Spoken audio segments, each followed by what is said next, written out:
మన corona virus లాగే ఎప్పటి నుండో కోళ్ళకు కూడా ఒక వైరస్ ఉంది. ఆ వైరస్ హెచ్పిఎల్పి వైరస్.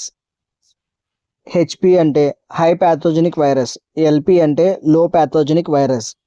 ఒకసారి ఈ వైరస్ మన షెడ్కి వచ్చిందంటే మన కోళ్ళన్నిటిని మింగేస్తుంది. ఈ వైరస్ మన కోళ్ళు బాడీలో ఉన్న ఇమ్యూనిటీని మొత్తం స్ట్రా వేసి లాగేస్తుంది. ఈ వైరస్ వచ్చిన కోళ్ళు బ్రతకవు. ఒక పెద్ద బెంజిలారి గుద్దితే ఏమైపోతుంది? ఆ విధంగా ఈ వైరస్ వస్తే కోడి బ్రతికే అవకాశం అనేది ఉండదు.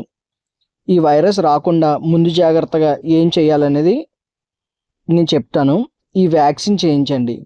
ఈ వ్యాక్సిన్ కండకి చేయాలి.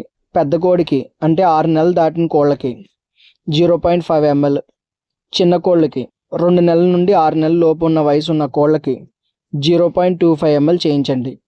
హెల్త్ బాగాలేని కోళ్ళకి ఈ వ్యాక్సిన్ ఎప్పుడు చేయించద్దు. ఒకవేళ హెల్త్ బాగాలేని కోళ్ళకి వ్యాక్సిన్ చేస్తే ఇమ్యూనిటీ ఉండదు కాబట్టి ఆ కోడి వెంటనే చనిపోయే అవకాశం అనేది ఉంటుంది. Thank you friends.